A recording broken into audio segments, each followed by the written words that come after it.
hari abandi baza bakubwira ko bagiye kukugira umukire, kabanza kakaduke wari ufite ateza n'igihumbi aho ukakizana, bakaguha bitatu, ukagenda ukavuga uriya muntu ukongera ukagaruka.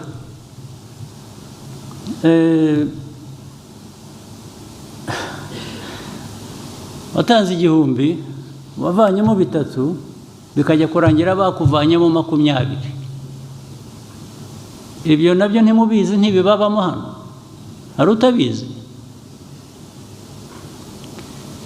Ibyo rero byavuye naho bijya no mu madini, bijya no mu nsengero, bijya nabyo biba bityo. Ubu abanyarwanda mwararindagiye, mufite icyo kibazo. Ariko ubundi izo nsengero cyangwa ayo madini n'abayayobora n'iki, ubundi ntibifite uko bigomba kujyaho.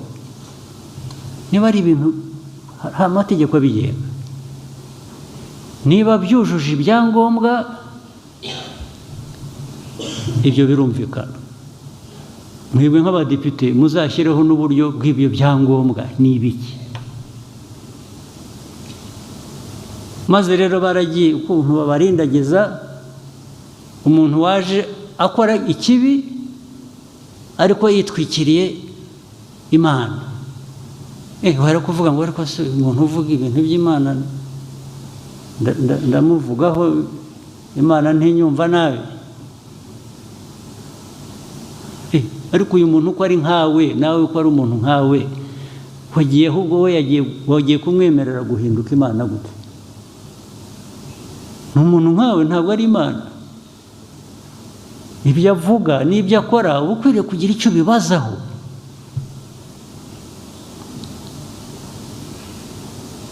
Ntabwo mwese mwabindindagizi mukaba u Rwanda bakarusenya ejo mugasangaga n'ibi byose tuvuga dushaka gukora biteza igihugu imbere.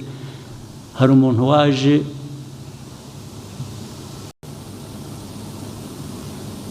amaze iminsi mbona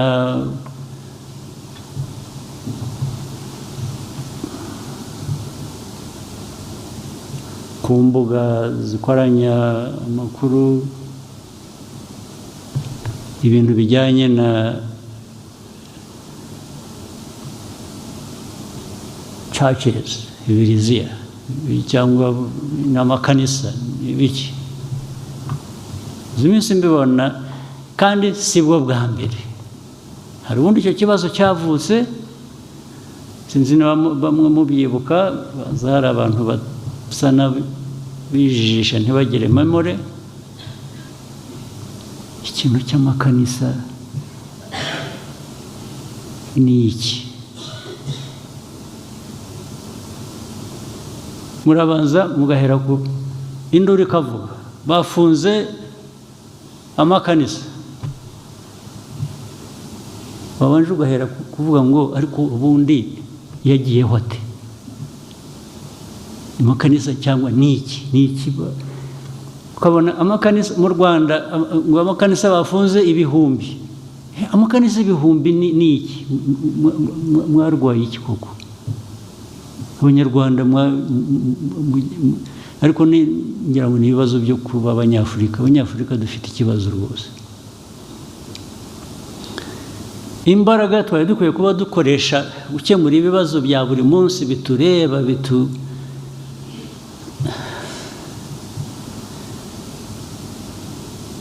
umutekano, bituzamurira ubukungu, bituma umunyarwanda atagira inzara, atagira biriya bibazo navugaga zose mugiye kuzimarira mu bintu. Ko twagize iki kiganiro tukakiganira bihagije, ndetse bigasa nkaho hafashwe umwanzuro, habaye iki nyuma yaho, ku buryo twongera tugasubira hahandi?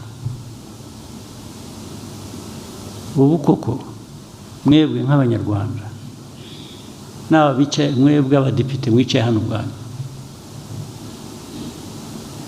ubu hejuru yo kuba umudepite mwumva mufite aho mushingira ku buryo buri wese muri mwe yagira ikanisa mu gikari cye, ukaba umudepite, ukaba umupasitori, ukagira ikanisa, warangiza erega abantu bakabishyura n'udafite na wa wundi wabujije ibikorwa byari bikwiye kuba bimuha amafaranga, agomba kwishakamo amafaranga akuzanira akaguha. Ni ukuvuga rero abantu bavugishije ukuri, ayo makanisa amwe yagiyeho kugira ngo abantu bakamure na duke abantu bafite bibonera umutungo wabo.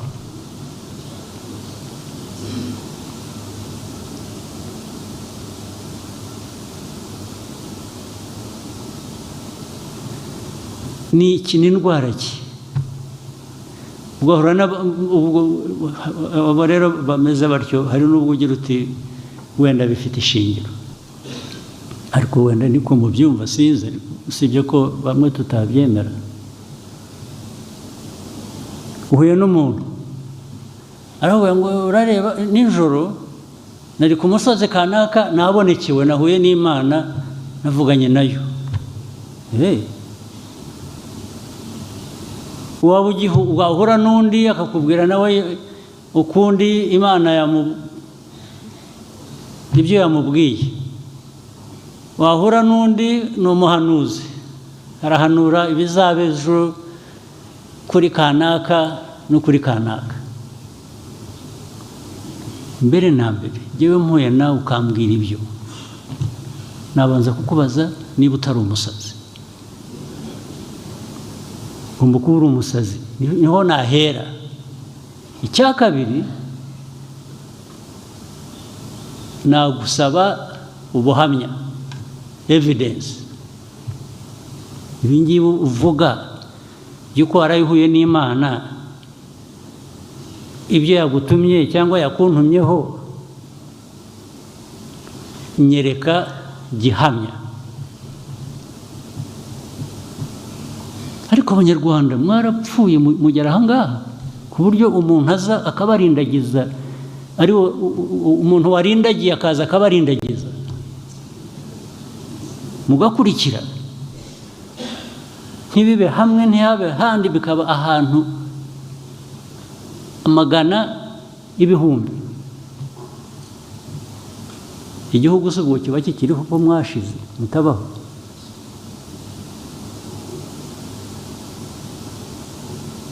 Ariko ubundi ibijya kubaho byo hari ibyo twari tumenyereye, hari bitwavutse bamwe muri twe tunashaje turabisanga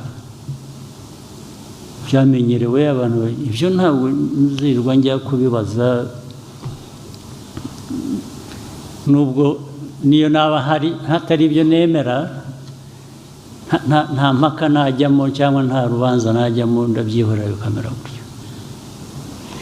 Ariko ibindi by'amafuti bidusanga hano, mwebwe abantu bakuze, abantu bazima, abantu mufite ibyo munyuzemo, umuntu akaza akarindagiza igihugu cyose, agafata igihugu akakigira ingwate, namwe mukarindagira mugakurikira. Uwaturuze se ubwo yarakarabye, wa mugani w'Ikinyarwanda.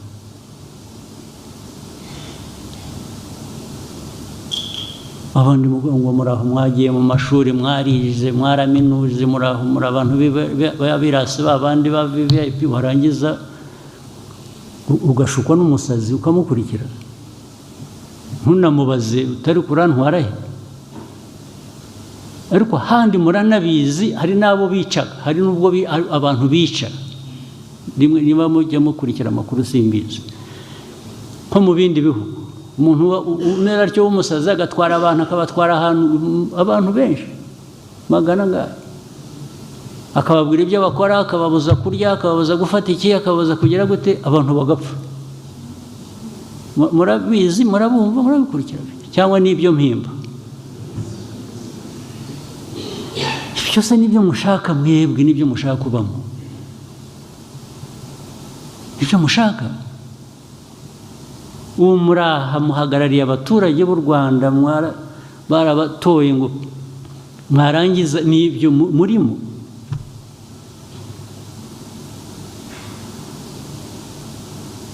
niba mushaka kuba abapasiteri muve mu budepite mugende mu abapasiteri ariko nabo mbere yuko muba abapasiteri cyangwa muba amazina yabo sinyazi neza ibyo bindi mujyamo mujya gushuka abantu mukabahanurira wabanje ukihanurira se urajya kuhanurira abandi bantu ngo babwire ngo bazaba batya wowe wabanje ukamenya ibyo uzaba wowe uri icyo ntazi urajya gushuka abantu ngo biragenda bikajya no muri politiki ni nko kuyobya abantu bakajya mu bwonko bwawe bakaguhindura uko ugomba gutekereza uko ugomba gukora buri kintu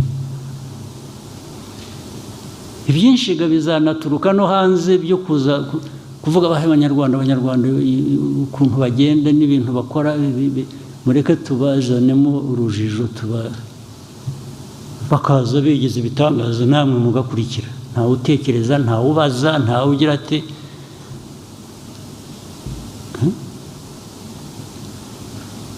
nuje hari izindi manza nyinshi ngo bashinzwe ubutabera bamwe barabizi hari uburyo bwinshi bwo kwica abantu bagapfa bakaremba cyangwa ukabambura ibyabo na bike bari bafite bakayobora hari abandi baza bakubwira ko bagiye kukugira umukire kabanza kakaduke wari ufite ateza n'igihumbi aho ukakizana bakaguha bitatu ukagenda ukavuga uriya muntu ukongera ukagaruka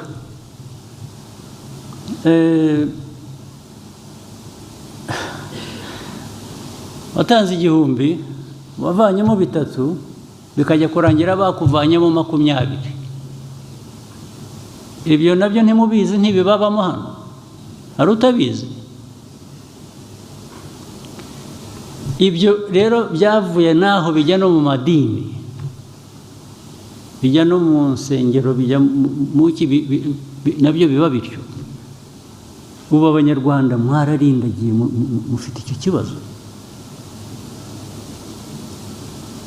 ariko ubundi izo nsengero cyangwa ayo madini n'abayayobora n'iki ubundi ntibifite uko bigomba kujyaho niba ari ibintu hari amategeko abigenga niba byujuje ibyangombwa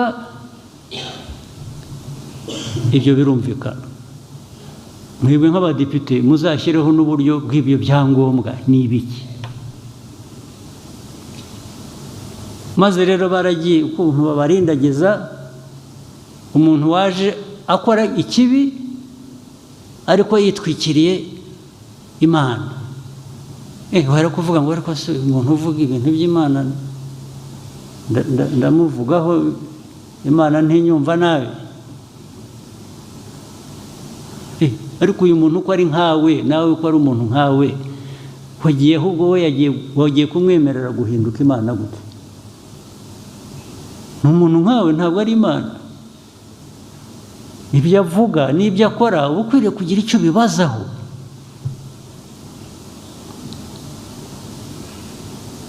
ntabwo mwese mwabindindagizi mukaba u Rwanda bakarusenya ejo mugasangaga n'ibi byose tuvuga dushaka gukora biteza igihugu imbere. Reka nongere nkwikaze wowe ukurikiranye waramutse Rwanda ngaye ngukorere nkuko mwakomeje kugenda mubikurikirana mu bitangazamakuru bigiye bitandukanye nago bikiri inkuru n'ibintu byamaze kumenyekana byabaye kimomo. Murabizi yuko itorero Grace Room rya Pastor Julienne ryahagaritswe nyuma y'iryo torero rero hamaze iminsi havugwa byinshi bigiye bitandukanye ahitwa kwa Yezu Nyirimpuhwe ni hara mu karere ka Ruhango hamaze gufungwa n'ahantu hakoreshwaga n'abakristo benshi gaturika bagiye batandukanye. His Excellency Paul Kagame rero muzi yuko yaramaze nyuma yuko Grace Room ifunzwe yabigarutse wavuga yuko mu gihugu cy'u Rwanda kidakeneye ibintu by'akajagari ibyo ari byo byose, haba amatorero habe amazu habiki, igihugu cy'u Rwanda ko kidakeneye akajagari mu bintu ibyo ari byo byose, haba mu nsengero haba muki. Ibyo yabikurije kuri saga zari zimaze iminsi nyuma yuko rino torero rya Pastor Julienne rya Grace Room ryari rihagaritswe, abantu bakagenda babigiraho reaction zigiye zitandukanye bavuga yuko bakeka yuko guverinoma y'u Rwanda itabibizi ibi by'imfungwa z'amatorero, dore yuko bamwe bagiye biramanta bavuga yuko abantu bafunga amatorero baba bari guhemuka, baba bari gukinisha Imana, bashaka kugaragaza yuko leta itabiziho. Ariko His Excellency Paul Kagame yaje bitangaho umucyo avuga yuko u Rwanda rudakeneye ibintu birimo akavuyo bitemewe n'amategeko muri secteur zose, habe mu buhinzi habe mu buvuzi habe mu nsengero, ibintu byose babikeneye biri ku murongo nta kajagari karimo. Murabizi yuko nyuma y'amatorero menshi yagiye ahagarikwa kubera kutuzuza ibisabwa, hakurikiyeho no guhagarikwa kw'iri torero rya Grace Room, ndetse nyuma yaho no kwa Yezu Nyirimpuhwe murabizi yuko hamaze gufungwa naho. Ibyo byose rero ni kubagendera ku bintu bitujuje amategeko yagiye ashyirwaho na leta, insengero zigomba kugenderaho izujuje ubusabwa n'izitabyujuje, dore yuko hari n'amafaranga zigiye kujya zitanga y'imisoro. Insengero zose urwemewe n'amategeko urwo ari rwo rwose hari amafaranga y'imisoro rugiye kujya rutanga. Ngayo nguko rero abakristo aho muherereye hari hose murabyumva yuko uzakenera gushinga n'itorero ritujuje ibisabwa ritazemerwa na leta y'igihugu cy'u Rwanda, hari ibisabwa, hari amategeko yamaze gushyirwaho insengero zigomba gukurikiza. Niyo mpamvu mujya kumva mukumva ngo urusengero runuru rwahagaritswe urutujuje ibisabwa rwose, nk'uko leta y'u Rwanda yabitangaje yuko ruzajya rufungwa. Ngayo nguko rero bakunzi ba Waramutse Rwanda, nimba utarakanda subscribe iki nicyo gihe ngo uyikore kugira ngo tujye twibanira mu makuru agiye atandukanye agezweho ari kugenda avugwa.